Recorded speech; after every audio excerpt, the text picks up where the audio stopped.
Thank you for tuning in today to this Reiki talk entitled My Addiction Recovery Story.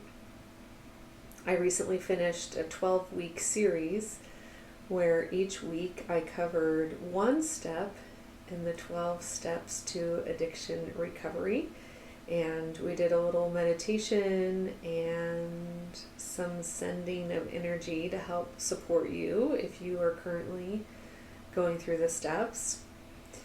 And it was really always my intention from the beginning to tell my personal story because I find a lot of power in listening to other people's stories. And even if I haven't been through that exact thing or even something similar, it helps me understand the world more when I hear people's stories. And I thought that I would share my story with you the week after I published the 12th step. But I have to be honest that this video is a little bit difficult for me to make. So it's taken a couple of weeks for me to kind of garner my nerve to put out this video. So yes, indeed, I am going to share my story with you, but I'm actually going to open with a little prayer to help center myself and to just ask God to help me share the important parts of the story without getting too bogged down. So if you want to join me, we'll just do a really quick Reiki balancing centering moment, and then I'll share my story. So we're just breathing in through the bottoms of our feet and up to our tailbone.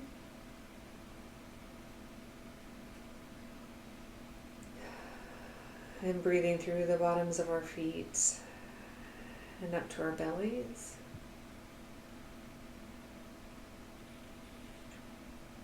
And breathing through the bottoms of our feet and up to our diaphragm.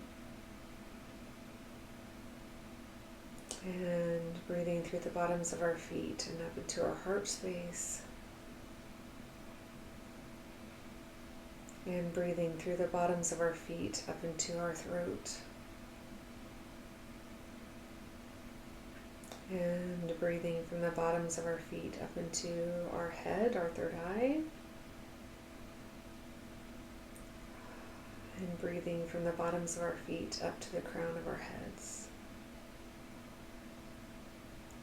And now just acknowledging the light of God through the crown.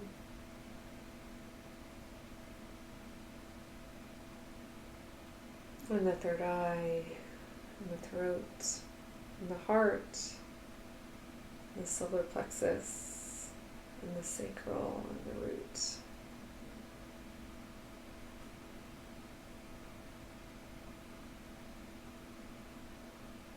So I'm just asking Reiki energy healing to help me share my own story in a way that might be helpful to you. And since my story is so intertwined with my husband's story and the story of other loved ones, I'm just going to ask for a spirit of protection around all of us.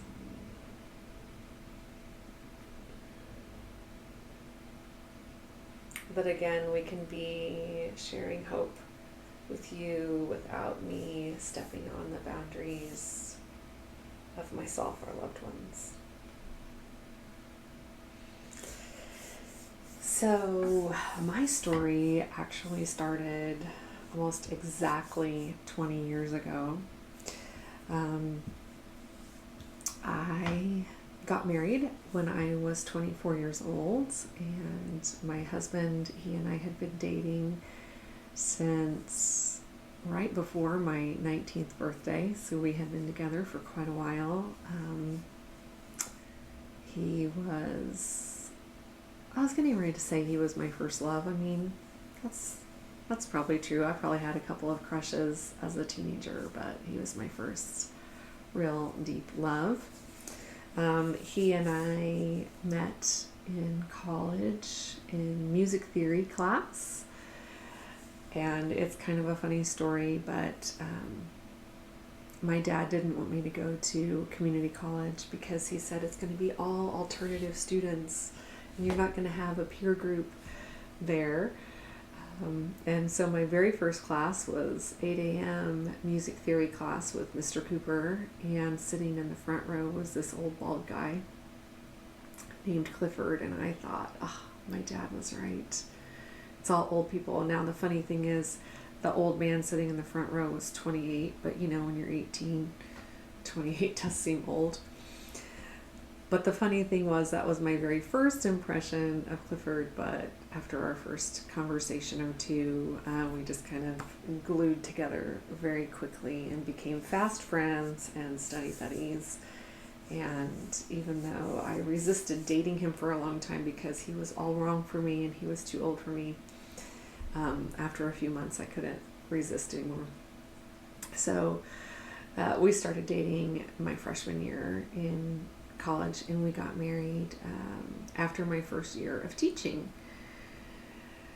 So I was 24, he was 34 when we got married, and very much in love, very happy. He had a couple of kids, a daughter Courtney and a son Philip, who were with us every other weekend and on Wednesday nights. And then the second year we were married, Courtney actually ended up living with us. So we had a full house and a family and a full life right from the start of our marriage. Now, one thing was, I was an elementary music teacher, so I had very consistent hours, and he was mowing grass for a golf course, and he was singing professionally with the Lyric Opera of Kansas City, so he had really different work hours than I did. And at that time he was very addicted to Lara Croft Tomb Raider video game, and so we were kind of on different schedules there for the first few years of our marriage.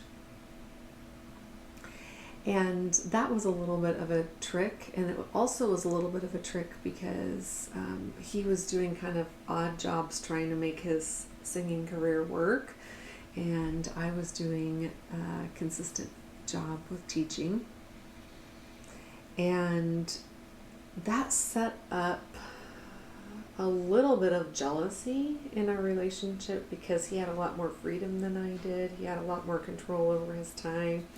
He got to stay up until 2 o'clock in the morning playing video games, and I had to be responsible and go to bed early and all that kind of stuff. So some of our troubles kind of started a little bit early in our marriage, but in general, we were really happy and best friends and doing a pretty good job of helping raise the kids together and all of that. He started playing frisbee golf, and I noticed that whenever he would go and play frisbee golf, he would always come back so much happier. So I thought it was the stretching and the walking and the fresh air and being with friends, or even just going and playing solo just that time.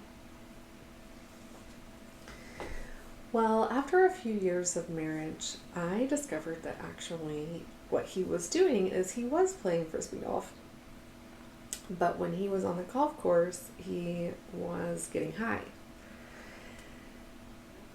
Well, this was a huge problem for me. So it turns out that he was using the entire time. He was using throughout our entire relationship. But I didn't really know that. I knew that he smoked pot occasionally. I knew that he had a pretty powerful experience with, with cocaine. Like, before we had met each other, but that he had just stopped cold turkey. That's kind of a cool story too, that he was able to stop cold turkey. But about 4 years into our marriage, it was really revealed to me that he was using a lot. And we were in marriage counseling at this time, and I had basically given him an ultimatum in a marriage counseling session one day where I said, no, I am not going to be the one to go to work every day and work hard and be supporting this family, and you're out playing frisbee golf and getting high and singing opera, and like you're totally living your dream, and I'm over here working my ass off. This isn't working for me anymore. So I said that in a counseling session, and he knew that I was serious about it. And one day we were working in the backyard. It was a Saturday, I think. And we were just doing yard work in the backyard. And he said he was going to run to Quick Trip and get a Coke or something. I don't remember. He was taking a quick break and going to run to Quick Trip. And I stayed in the backyard and was doing some things. And when he got back, we just greeted each other and gave each other a kiss. And I could smell the pot on him. Now, I'm actually hearing people through the waves here that are saying, pot, that's not a big deal. Like, it's totally legal in lots of places in the world. And as a matter of fact, it's legal in a lot of states in the United States now. And, you know, marijuana is good for you in a lot of ways. And it helps you relax. And I can just kind of hear all of this stuff in the background of people saying, you know, pot's not a big deal. I have to admit that even 20 years later, I have some bitterness over that, because the way that it manifested in my husband and the way that it manifested in my marriage is that it really made him complacent. It really made him not care that much. Like, everything was fine. Life was chill. We don't need to worry about anything. We don't need to take care of business because everything's fine. So, you know, you and I could have a conversation about the benefits or the detriment of marijuana, but for the sake of this video, if you can kind of just set that aside, you could fill in any drug. You could fill in opioids or cocaine or heroin or whatever, and just think about how drugs and alcohol numb things.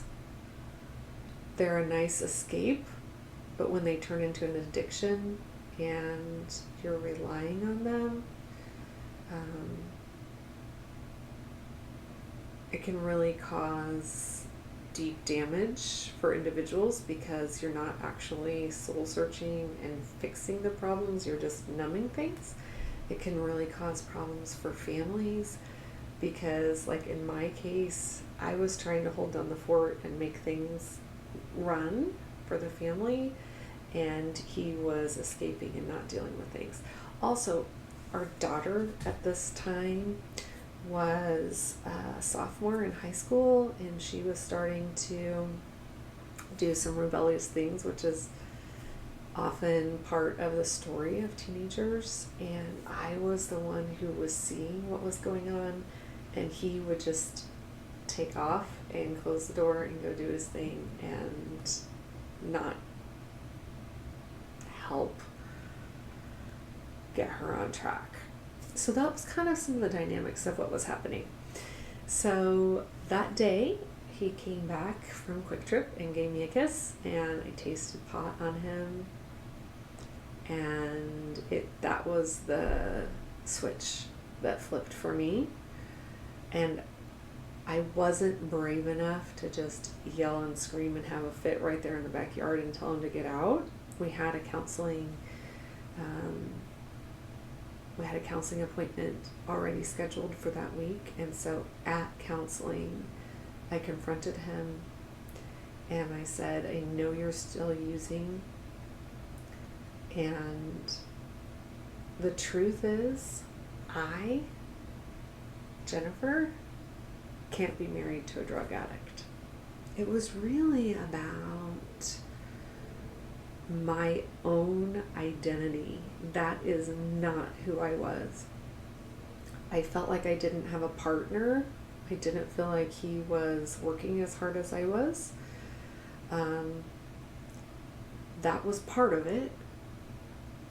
But honestly, the reason that I was brave enough in that moment to say,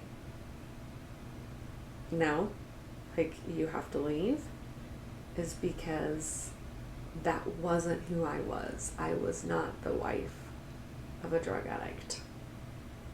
At the time, he was the youth minister at our church, and all of this was very, very intertwined. So raising our kids, our daughter starting to have some troubles, him not having a consistent, steady job. Yes, he's extremely talented and extremely hardworking, but he was kind of just floating between doing fun things. And I was trying to support this family of 4 on a very low starting teacher salary. But again, all of that probably could have been navigated, and the bottom line was, that is not my identity. I am not an addict's wife. So again, I could probably talk for hours about our story, but what ended up happening was he did move out that day, and very shortly he checked himself into Valley Hope, which is a beautiful, wonderful, highly healing space in Atchison, Kansas, for drug and alcohol addiction.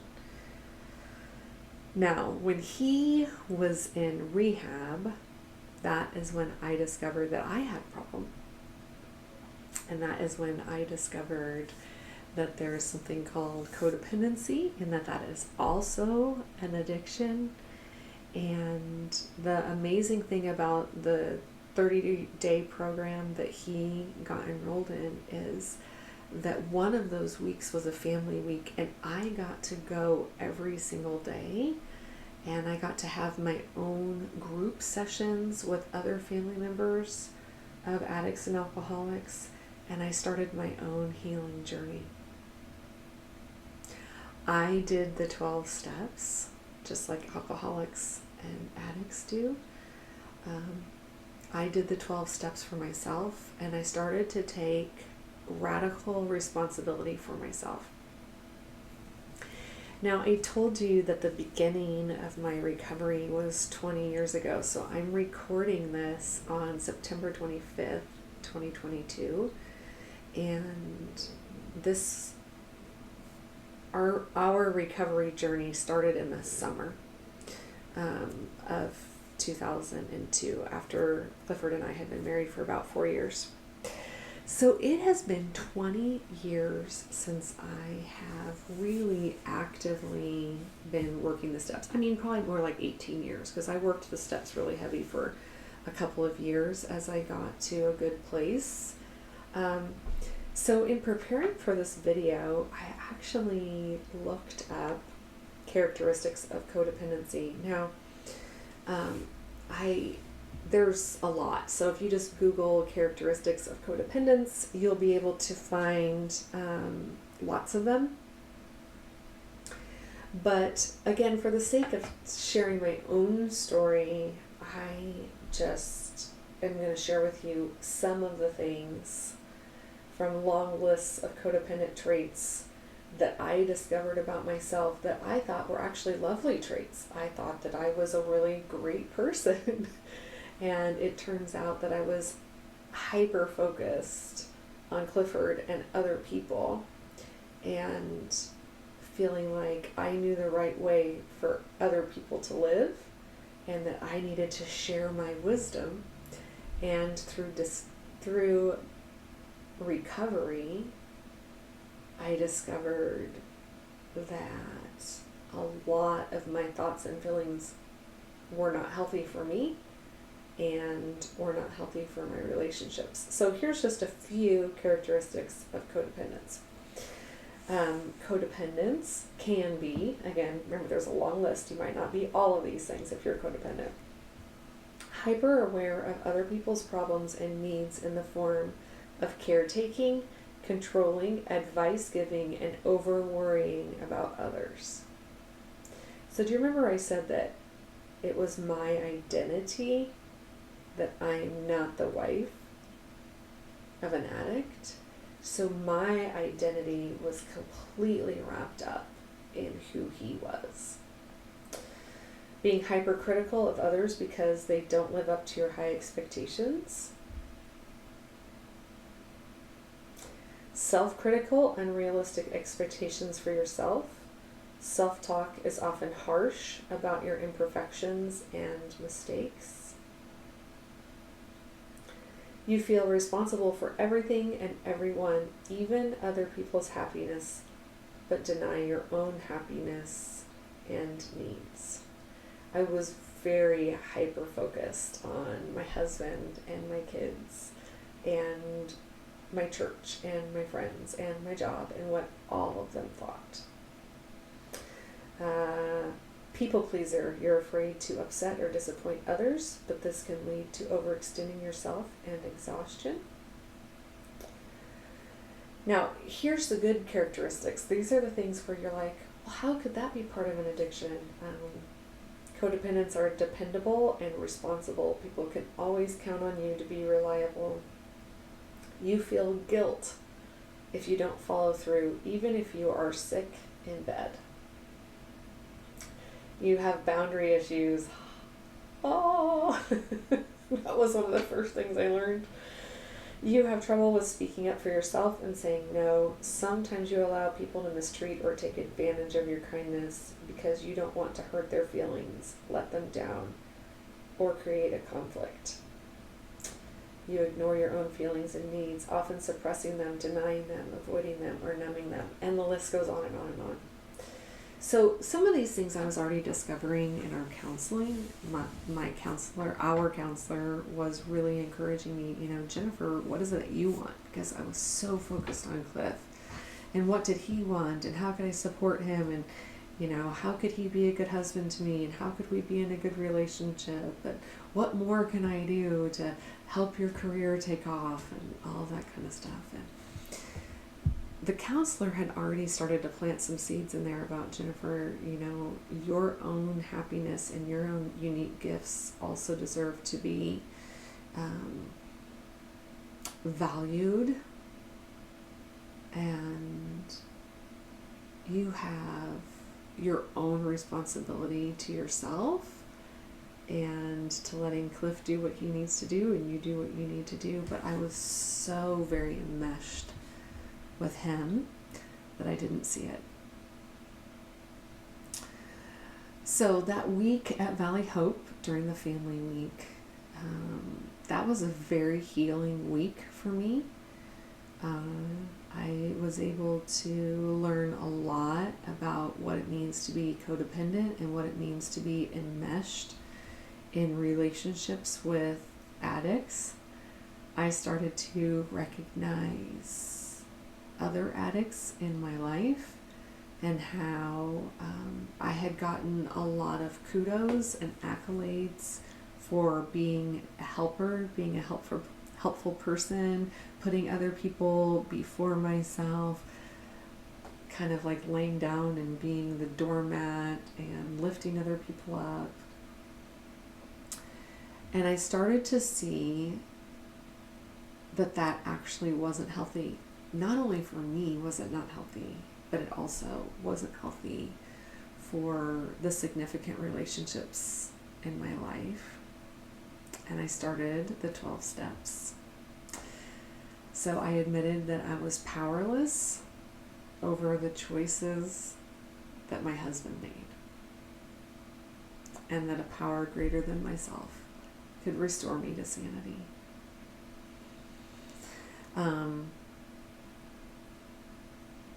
I made a decision to step fully into recovery and to try to have a better life for myself, whether that life included staying married or it included getting divorced and going our separate ways. Well, like I said, I could spend so much time telling you guys stories and details and how things unfolded later on with other significant people in our lives. But I don't want this video to be super long. I just wanted to share with you that the 12 steps started me not only on a recovery from codependence journey, but it started me on a journey to radical self-acceptance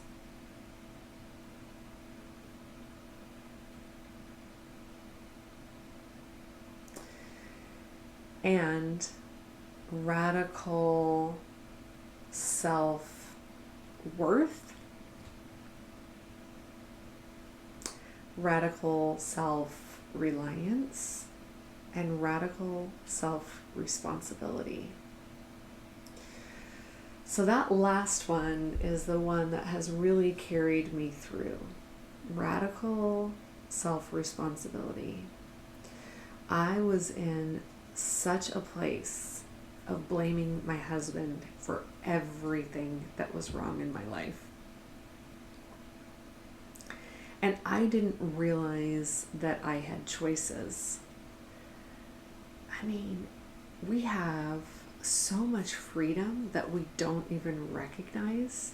We have so many choices that we can make, and we think we're stuck. And I started to realize I have choice over where I work. I have choice over where I live. I have choice over the people that I spend time with. I have choice over the books that I read and what information I put into my mind. I have choice on who I'm married to and what that relationship is going to look like. And if I don't like something and if it's not working for me, it is my responsibility to make a change. One of the activities that I did, I was in, besides the Valley Hope Family Week, I also took a class that was several weeks long. We met once a week in the evenings. And one of our assignments in that, it was for people who love others with alcohol and drug addictions.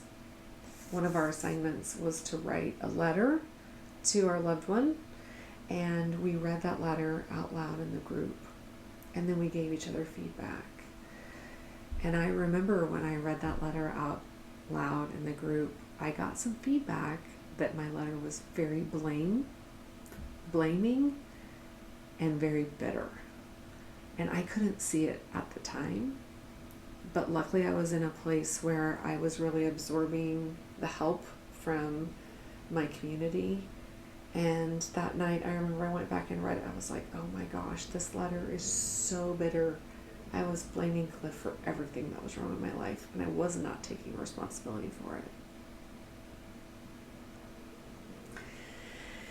So I remember in those early days, I was just devastated. The dreams of having a lifelong marriage and of the happy family just felt completely shattered. And I remember a guy at church coming up and talking to me right when I was in the midst of all of this, and he said, I have some really good friends who went through the same thing, and now all these years later they have a business and they're successful, they stay together. And I just remember feeling irritated by that. I'm like, you're telling me good things that are happening to people, and my whole freaking life is completely falling apart. But now, 20 years later, I can actually tell that story. Cliff was in rehab for a month, and then he moved into what's called an Oxford house, which is he lived with other guys that were all in recovery, and they held each other accountable. They sent each other for random drug tests. They had to have a 9-to-5 job. They had to contribute. And he lived there for several months until, honestly, our daughter had a crisis. And we had been dating each other and working toward getting back together. And then our daughter had a crisis and needed us. And that's what, actually made him move out of the Oxford house and back into the house. And we started back with our family life. Was it easy? No. It wasn't easy. Was it worth it? 100%. I can also say that Cliff has never used an illegal drug since then, so he is a huge success story. If you know anything about the statistics of people that relapse, it's really high. Have I relapsed on my codependency? Oh, every day. I'm still working on my boundaries. But honestly, I wouldn't trade it. So again, if you're right at the beginning of your addiction recovery or your codependency recovery, what I'm saying might be highly irritating to you, because you might be in a place of despair and feeling irritated when you hear other people's good stories. But I'm sharing a good story with you, again, to bring you hope. I'm not saying that your story is going to end up with the same outcome that mine did. I'm very grateful for all the prayers and support that surrounded Clifford during his recovery, surrounded me during my recovery, and surrounded us as a couple. I'm very grateful that he and I have a common language. Here we are, married almost 25 years. In about 6 months, we'll be 25 years married. Have we had some more difficult moments along the way? Yeah, we definitely have. But having that experience of our 12-step program together, working steps individually, working steps together, have made us a strong team, a strong couple, have made me a much healthier person, and thus a much more successful Reiki healer. So a real quick story about Reiki. So Reiki didn't come into my life until 2017. So it was 15 years after the start of my addiction recovery, my 12-step program. I can say, though, that energy and positive vibes and prayers were completely part of my recovery. I didn't label the word Reiki, but higher power and God were key, the key for sure, to a happy, healthy life for me. So fast forward to a couple of years ago, I was working with a Reiki client, and stuff with her parents was coming up really strongly, especially her mom. And I said, "Is your mom an alcoholic?" And she said, "No," but she was describing characteristics of her mom. And I said, "It sounds to me like your mom is a dry alcoholic." And this client started going to the Adult Child of Alcoholics Al-Anon program and found so much healing and light through that program. Even though her mom actually didn't drink, her mom had been raised in a family of alcoholics, and all of those characteristics had just been passed down to her. So I encourage you to really widen your berth for thinking about what constitutes an addict and what constitutes a person who should be in Al-Anon, a codependent. And even if you're not seeing the substance abuse, you might want to go through the 12 steps. What do you feel powerless over? Do you feel powerless over your job? Do you feel powerless over raising your kids? And you could put that into your steps. Now, that's not endorsed at all by AA. I'm not speaking for AA or NA or Al-Anon. What I am saying is I found so much power in those steps beyond addiction and codependency that have made my life better. So you might have noticed that I chose to sit today in front of this banner. I bought this banner last summer. It's a quote by Rumi. Yesterday I was clever, so I wanted to change the world. I wanted to change my husband. I wanted to melt him and mold him into the perfect husband. I was clever. I knew all the right ways to do that. I knew how to help him. I learned through the 12 steps that he's autonomous and free, and he gets to do what he needs to do. I'm autonomous and free. I get to do what I need to do. So today, I am wise. So I'm changing myself. Yesterday I was clever, so I wanted to change the world. Today I am wise. So I'm changing myself.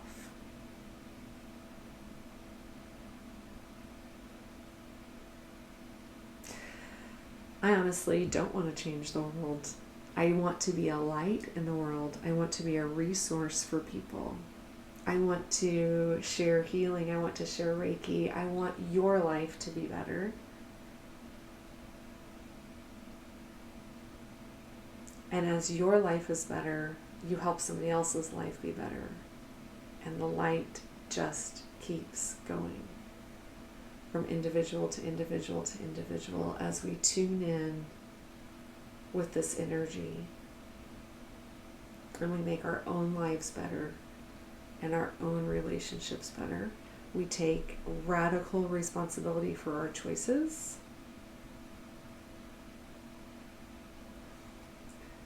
We become wise in changing ourselves, and the light in the world gets stronger. So that is my very long story in a very short video. It was hard. It's hard to share stories sometimes. But I think it's important. So it's my honor to be here, and I appreciate you listening to my story. If I can help you, not in a codependent way, but if I can help you, reach out, Jennifer@reflectyourlight.com, and may the light in me recognize and bow to the light in you. Namaste.